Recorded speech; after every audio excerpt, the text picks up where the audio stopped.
நம்ம வீட்டுகள்ல தான் உண்மையா நம்மள்ட்ட கரண்ட் பில் காசு தர்றதுக்கு சில நேரம் காசு இருக்காது என்று போட்டு சிவி வந்து பீஸை பிடிங்கிட்டு போவாங்க கரண்ட் பில் கட்டலன்னு சொல்லி சொன்னால் இது என்ன கொடுமைன்னு சொல்லி பார்த்தா கல்லடி பாலத்தில் இந்த லைட்டெல்லாம் இருக்குது தானே அதுக்கும் கரண்ட் பில் கட்டலையாம் அரசாங்கத்திட்ட காசு இல்லையா என்ன நடந்தது என்று ஒரு விளக்கம் தெரியுதில்ல.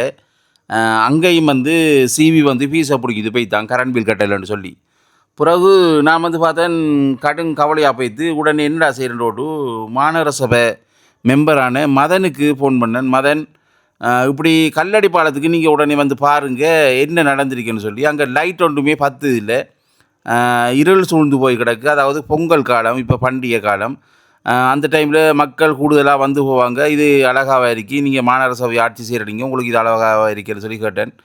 உடனே மதன் சொன்ன பதில் எனக்கு என்னென்னு சொல்லி சொன்னால், அதாவது இந்த கரண்ட் பில் வந்து அதாவது கல்லடி பாலத்தில் இருக்கிற அந்த லைட் இருக்கு தானே அதில் கரண்ட் பில் வந்து ஆர்டிஏடைய பேரில் தானாம் இப்போ வந்து கொண்டு இருக்காம். அப்போ அந்த கரண்ட் பில்லை வந்து மாநகர சபை கட்டிடாதான், கட்டினா அவங்களுக்கு சட்ட சிக்கல்கள் வருமா, பிரச்சனைகள் வருமாம். அதால் மாநகர சபை கட்டிடாதான் அந்த பில்லு, அதை ஆர்டிஏ தான் கட்டணுமாம். போன டிசம்பர் 31 வந்து சிபிஆவில் அதை கட் பண்ணவங்களாம் கரண்ட்டை பில் கட்டலைன்னு சொல்லி அப்புறம் ஒரு 10 நாள் டைம் கேட்டு விட்டுருந்தவங்களாம். இப்போ அந்த 10 நாளைக்கு பிறகும் ஆர்டிஏ கட்டாததால் அந்த லைட்டை கரண்ட்டை கட் பண்ணி போட்டு போய்த்தாங்க. இப்போ இது இப்படி இருக்கி இந்த பிரச்சனைக்கு என்ன செய்கிறேன்னு விளங்கலன்னு சொல்லி சொல்லி சொன்னேன் மதன். என்ன இருந்தாலும் மாநகர சபை ஆணையாளர் அவர்களே மற்ற ஆர்டிஏ உத்தியோகர்களே என்னென்னு சொல்லி சொன்னால், இது உங்களுக்கு தெரியும் மட்டக்களப்புக்கு அழகு சேர்க்கிற இடமுண்டா இந்த கல்லடி பாலம்தான்.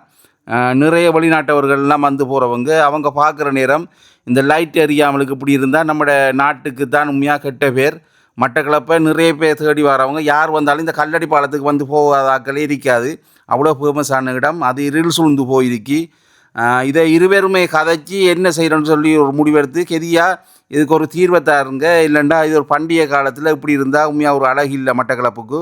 இது உண்மையாக முழுக்க முழுக்க மாநகர சபை ஆணையாளர் தான் எல்லாரும் குறை சொல்லுவாங்க. இதுக்கு ஒரு முடிவை நீங்கள் தரணும் மாநகர சபை ஆணையாளர் அவர்களே.